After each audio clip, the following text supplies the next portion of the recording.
na po tayo dito sa ating gusto natin pag-usapan, di ba, Pastor Mike, ang humility. Ayan, pagiging mapagkumbaba. Ano nga ba ang tunay na kahulugan ng humility kung pagbabasihan po natin Biblia? Yeah, alam mo sa Bible, sa salita ng Panginoon, one of the chief virtues, ang characteristic ng isang Kristiyano, ang tunay na Christ follower, ay ang humility or ang pagiging mapagkumbaba ang loob mo. No? So, ang pinaka-definition nito sa Bible is actually very simple. It's this: placing others before yourself. Huh? So, ang opposite nito ay ang selfishness, self-sufficiency, self-interest, self-centeredness, di ba? And whenever you focus on others more than yourself, that is being humble. No? I love yung translation niya sa Tagalog kasi ang pagiging mapagkumbaba or kababaang loob is really that. When yung loob natin, imbis na yun yung ipalabas natin, we look at it lower, we set it aside, and then we say, okay, paano ba ako makakapaglingkod sa'yo? Ano ba yung pangangailangan mo? Gusto kong tulungan kita. Yeah? Kasi most often ngayon po siguro sa society at culture natin, parating mag-iisip ka you'll think twice. Kasi minsan pag may pumupunta sa'yo, tapos makikipagkaibigan sa'yo, or kahit sa work, di ba, approach ka, parating mong isipin, may kailangan ba to sa akin? Or ano bang makukuha niya dito sa setup na to, sa arrangement na to? No? So, always, nasanay na tayo na merong parang personal agenda yung mga tao. Pero ang pagiging humble is, okay, wala akong personal agenda dito, wala akong pag-iinteresan, but I want to help you, I want to know you, I want to support you. That is humility in its biblical definition. Bigyan nyo nga po kami, Pastor Mike, ng halimbawa sa Biblia ng mga taong nagpakita talaga ng tunay na kababaang loob para mas lalong maging klaro at mas ma-inspire yung ating mga kababayan. Sabi nyo nga kasi kanina, di ba, ngayon, na lahat tayo guilty. May mga pagkakataon ganun pakiramdam natin. Nega kagad parang interest nito kaya sa akin. Yeah. Tapos nagiging parang nilalagyan mo ng harang kagad yung sarili mo. Imbes na baka naman din talaga sincerely, yes, lumalapit sa'yo kasi sincerely, naniniwala siya na may maitutulong ka sa kanya. So ikaw kagad niisip mo, diba? Minsan ganun po tayo. Yeah. So sa Biblia po, sino-sino, ano-ano yung kwento, ilang kwento na nagpapakita ng tunay na kababaang loob? Alam mo, good question yan kasi makikita natin when we read through the Bible, yung mga taong ginamit ni Lord in such a powerful way are actually the ones who were most humble. Diba? So, ang gusto ni Lord gamitin na tao is the one who will humble himself and who will take away his personal agenda, personal purpose, and sasabihin nila kay Lord, Lord, will you just use me? So, a few examples here na naalala ko is Abraham. Abraham was the patriarch, siya yung pinaka father of the Hebrews, di ba? Pero sabi sa Bible na God called him to a faraway place so that he will be the blessing to many families. No? So, kung ikaw mismo, kung nasa position ka ni Abraham, established na ako dito eh. Meron na akong lugar dito, may pamilya na ako dito, may properties, kayamanan na ako dito. Pero at a single point in his life, tinawag siya ng Panginoon to move to a faraway land and to start his family in a foreign land. Hindi lang po si Abraham, naalala ko rin si Moses. Si Moses, yung story naman niya ay unique kasi he grew up as a prince of Egypt, no? So he was born in Egypt and he was born into the royal family in adoption ng princess. So lumaki siya na meron siyang power, meron siyang prestige, meron siyang position, no? And then at a certain point in his life, napunta siya sa wilderness because he murdered someone. And then sa wilderness mismo, dun siya tinawag ng Panginoon. And very interesting there, sinabi ni Lord sa kanya, gagamitin kita, Moises. Hindi nung prince siya, hindi nung powerful siya, hindi nung nasa position siya, pero nung walang-wala na siya, nasa wilderness siya, outcast siya, shepherd siya. He was the lowest of the low. Tapos doon nagpakita si Lord sa kanya through the burning bush. And then sabi ni Lord sa kanya, let my people set them free. I will use you. Tapos nung una pa nga, paano ako makagawa niyan? Hindi ako eloquent, hindi ako makapagsalita, hindi ko kaya. Tapos sabi ni Lord, akong bahala sa'yo, bibigyan kita ng tulong, bibigyan kita ng mga taong tutulong sa'yo. So that is humility. In fact, sa Deuteronomy sa Bible, si Moses is called one of the most humble people. No, sa Bible. It's because of that. Sabi niya kay Lord, sige Lord, gamitin mo ako. And because Moses humbled himself and was used by the Lord, ayun na nga, nangyari, the Israelites who were enslaved sa Egypt, they were set free. Nakita niya yung miracles ni God, yung parting of the Red Sea, how God rescued them, set them free. Grabe. All of that because nagpakumbaba si Moses, sabi niya, sige Lord, gamitin niyo po ako. Hindi yung interest ko, kung siya lang siguro mismo ang matatanong, okay na ako dito, Lord, sa wilderness life ko, shepherd ako, wala na nangiistorbo sa akin, okay na ako dito, sufficient na ako. Siya talaga eh. Pero tinawag siya ng Panginoon. And God had a purpose for Moses. Kaya nga sabi ng mga theologians, the first 40 years of Moses' life, he was in power as a prince of Egypt. The next 40 years were in obscurity, in the wilderness, in the desert. And the next 40 years, diba? 80 to 120 years kasi old. Kasi ganun yung mga tao doon mas mahaba yung buhay nila. Pero the latter part, yung last 40 years ng buhay niya, dun siya ginamit ng Panginoon. And that is incredible. That speaks to us about humility. Having the willingness na, Lord, sige nga, kung ano yung gusto nyong makamit, kung ano yung gusto nyong gawin sa buhay ko, Lord, use me. Diba? So, one of my favorite verses sa Old Testament ay nasa Jeremiah 9. Sabi doon,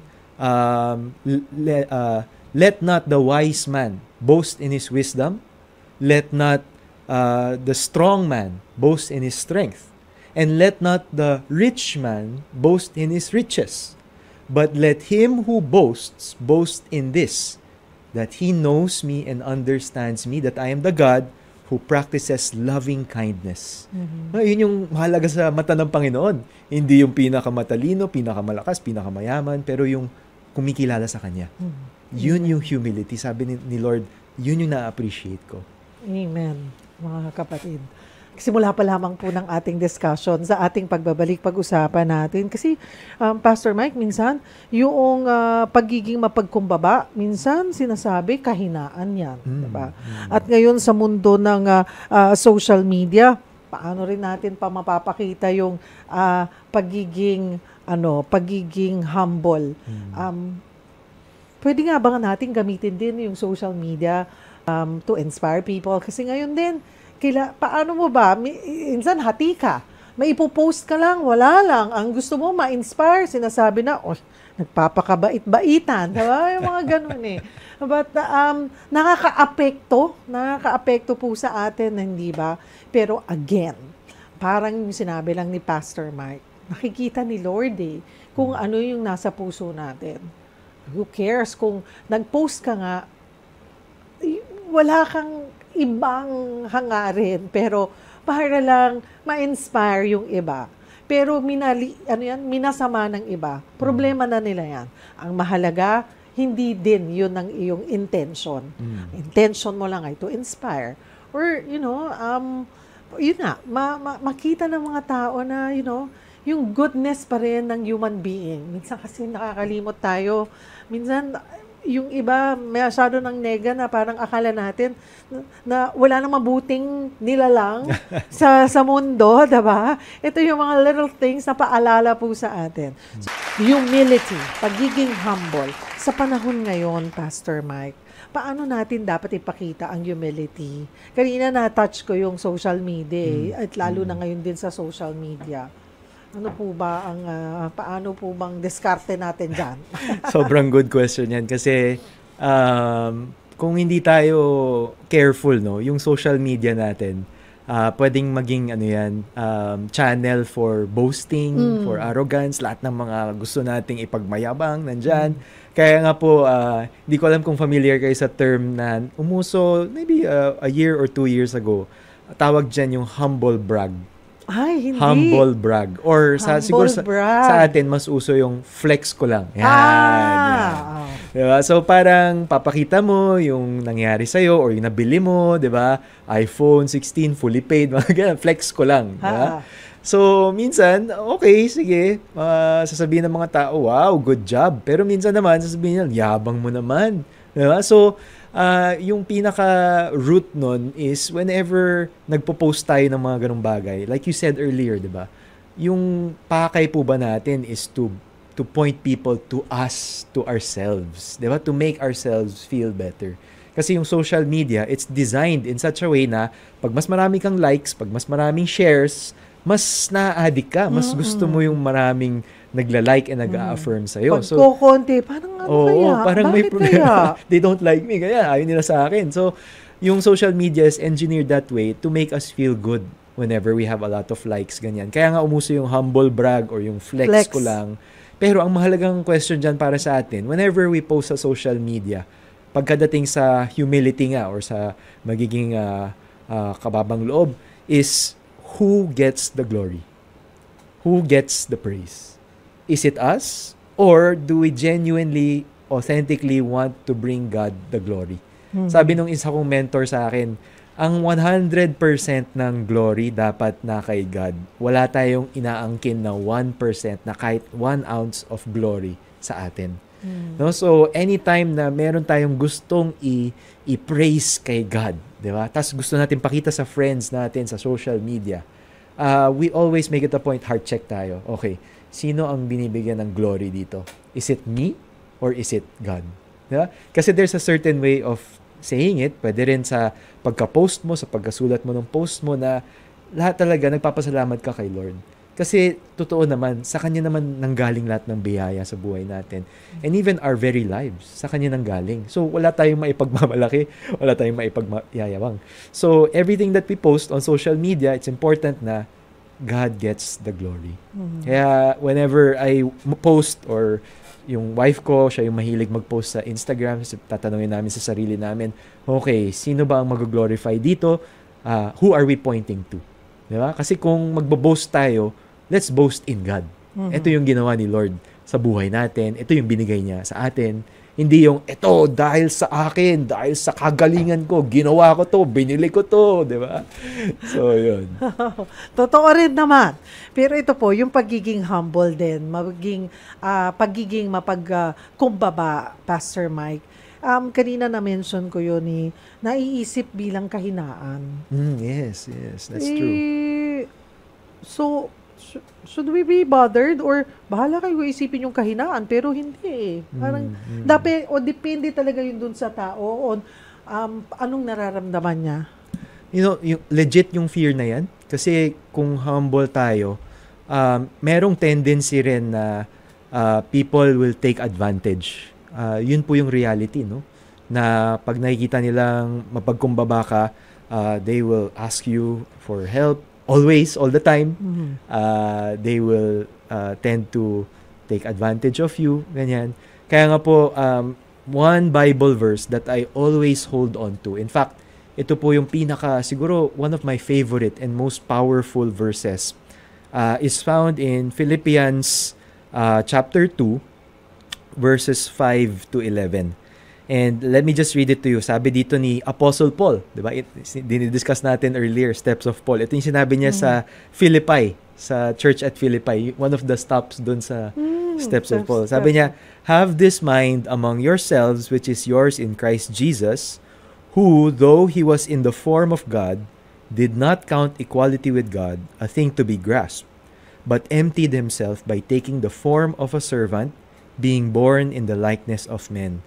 And being found in human form, he humbled himself by becoming obedient to the point of death, even death on the cross. Therefore, God highly exalted him and bestowed on him the name that is above every name, so that at the name of Jesus every knee shall bow in heaven, on earth, and under the earth, and every tongue will confess that Jesus Christ is Lord. So, ginamit niya yung example ni Jesus mismo. Although Jesus is God, nagpakumbaba siya. And He took on flesh. Nagkatawang tao siya. He became Hindi like lang us. yun eh. Okay. And hindi lang yun. Lalo pa. Lower pa. He took the form of a slave. Yung lowest of the low na rank. Imagine mo yun? From God, human, to slave. And He did that to show us the example of humility. Si God na mismo yun, nag-humble Himself. Paano ba tayo? Ha? Kaya nga yung verses before that verse, sabi niya, let each of you, diba, do nothing from selfish ambition or conceit or kayabangan, but in humility, count others more significant than yourselves. Look to the interests of each other, not merely to your own interests. So, ang galing kung paano tinuog ni Paul yun na if we want to be humble, kung gusto nating mapagkumbaba, we look to the interests of others. And then yung example natin, si Christ. Pwede naman si Jesus na nandun lang sa heaven with God the Father, God the Son, God the Spirit. Okay na sila eh. Kompleto na sila. And yet He took that form. He humbled Himself. And that is why He is our Lord and Savior. So, ang tanong sa atin is, are we looking more like Jesus every day? In that, how can I be humble? Diba? How can I grow in serving others more than serving myself? That's the key to humility. Self-check tayo. Kasi minsan baka nakakalimot. Yes. Lalo na sa panahon ngayon, maybe, yung kanina pinag-usapan lang natin, yung social media. Siguro hindi mo iniisip naman talagang magyabang, pero gusto mo, iba yung word na yabang sa flex eh. Pero yung pag-flex, diba, yun ang gagamitin natin, thinking natin, flex ko lang naman, tuwa lang ako, or proud lang ako. Paano natin ma-differentiate yung ito yabang na doon sa, you're just proud of it? Yeah, that's a good question, no? So, yung pagyayabang kasi, ang end point noon is, look at me. Diba? Look at what I did. Look at my greatness, kumbaga. Pero we have to understand, sa kingdom ni God, kabaliktaran. Look at Him. So, imbes na look at me, look at Him. Tingnan mo kung gaano niya ginamit ang isang tao na tulad ko na hindi worthy, pero ginamit niya pa rin. Diba? So, that's why in another verse sa New Testament, si Paul says, in my weakness, His strength is made perfect. So sabi niya, I will boast all the more in my weakness. So usually in our world today, pagmamayabang natin yung capability natin, kung saan tayo nag-graduate, yung natapos natin, napagtrabahuan natin, lahat ng status natin, pagmamayabang natin yan. This is what I did. Pero si Paul, sabi niya, look at me, I'm weak, I'm sinful, I'm the chief of sinners. I am unworthy. Pero si God chose me so that He can show His strength in my weakness. So that He can prove to me na kahit na unworthy ako, chief of sinners ako, ginamit niya ako, tinawag niya ako. And si Paul was used amazingly. Siya yung nagsulat ng 70% of the New Testament. And he planted more churches than the 12 apostles combined. So isipin natin, wow, si Paul na chief of sinners, persecutor of the church. Dati, dami niyang yabang. Sabi niya sa isang book, I was the Hebrew of Hebrews. I was the Pharisee. As in talagang blameless. Kumbaga sa rank niya, na-achieve niya lahat yun. Achieve niya. Pero sabi niya, I counted them all as loss for the sake of knowing Christ. So grabe. Ang taas na ng caliber niya, ang taas na ng status and rank niya, pero sabi niya, wala yan. Yung ginamit niyang word is rubbish, parang refuse. Wala yan compared to the surpassing knowledge of Christ. Wow. Sobrang mind-blown kasi totally opposite. Pero Pastor Mike, hindi rin, I mean, we're human beings, diba? Yes. We're sinners. And hindi rin madali. No? It's a process. Hindi po namin sinasabi na ganun lang yun. Tama. But the reason why we have this program also is to know more about God, about Christ. Kasi pag the more that we know them, the more na yung matatag yung relasyon natin sa kanila, parang mas madali kang maging mapagkumbaba. Parang talagang parang yung unahin yung i-effort po talaga na kilalanin ng Panginoon. And everything will follow. Amen. Amen to that. Everything will follow. Yun yung naobserbahan, na-realize ko and naobserbahan ko na pagbabago rin po sa akin. Well, I'm a work in progress. Matagal pa po rin. Pero nakikita ko yung changes na minsan parang nag-iba na, parang, di ba, pag minsan, pag nagre-react tayo on certain situations or things, tapos minsan mapapatahimik ka na lang na parang, uy, proud ka sa sarili mo. Minsan yun na lang yun na, uy, I reacted better this time. Parang I'm better this time. I'm a better person. Because you will be a better person once you know God. Ayun po, mga kapatid. Pinag-uusapan po natin yung kababaang loob, mga kapatid. Very timely po ngayon. Midterm elections po tayo. Kami, paano dapat maging mapagkumbababa ang isang leader? Paano din tayo, siguro doon sa mga listeners natin, kasi yan ang haharap po at nakikita natin, naririnig natin nagsasalita, na pakikilatis na, ano bang klaseng leader ito? Mapagkumbabang klaseng leader ba ito? Yes, so very timely. Lalo na ngayon, Pastor Mike, naririnig natin yung mga ayuda na nagagamit, yung AKAP, AIX, tupad na mga ayuda na binibigay na paulit-ulit kong sinasabi to dito sa programa pag nagkakaroon ng pagkakataon na hindi po sila ang nagbigay sa atin yan. Pera po yan ng taong bayan. Taxes po natin ang ginagamit ng pamahalaan. Binabayad natin sa tax. Kahit sabihin nyo pong minimum wage earner kayo na hindi kayo kinakaltasan, yung mga binibili nyo pong pagkain sa grocery, kumakain kayo sa labas, yung VAT po na yan, yung tax. Nagbabayad pa rin po kayo. So, pera po natin yan. Yung nakukuha nyo mula sa AIC, sa AKAP, or tupad, yung mga yung binibigay po sa atin na mga boxes ng mga goodies. Ayan po. Hindi po nila pera yan. Hindi ko rin maintindihan kung bakit nila meron, kagaya nung may pinuntahan po ako, no? Nadaldal tuloy ako. Upuan. So, nakikiramay kami ng may isa po kaming kaibigan na namatay. So, ultimo monoblock, may pangalan ng kapitan. Yung tolda meron. Sabi ko, ano kaya pinambili niya dito? Pera ba niya talaga to? Kasi bakit may mukha? Yeah. 'Di ba? Bakit may pangalan? Hindi niyo naman po pera niyo ho ba 'yun talaga? Kung pera niyo po 'yon, may pasensya na po kayo, nagkamali po ako. Pero din kailangan ba talaga din kahit inisip ko tuloy ngayon, kahit pera yun nung leader na nung bumili ng upuan na yon, kahit out of pocket, kailangan mo ba talagang tatakan ng pangalan mo? Kung sino kang barangay captain, kung sino kang congressman, kung sino kang mayor, kailangan mo pa bang ipangalandakan yun? Parang ito yata ang kailangan nilang marinig na episode natin today, Pastor Mike.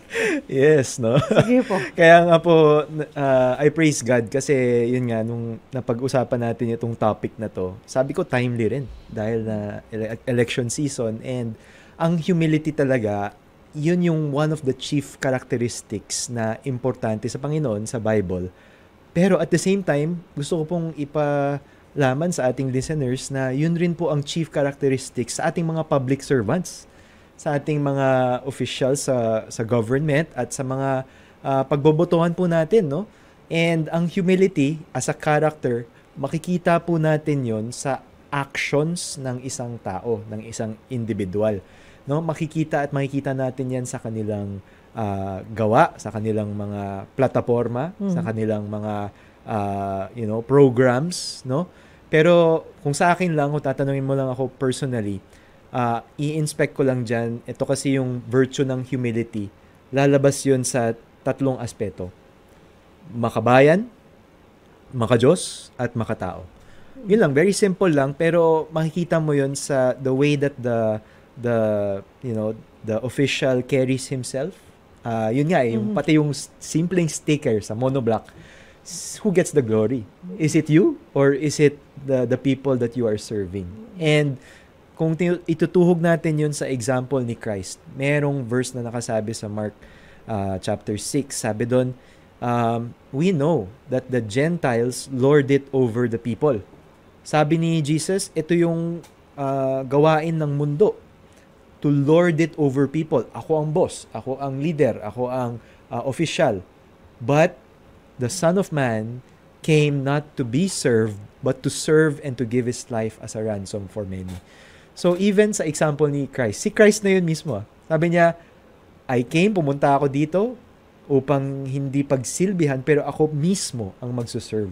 So yun po, yung aspeto na yun, that's what we need to look for in our government officials. We need to do research.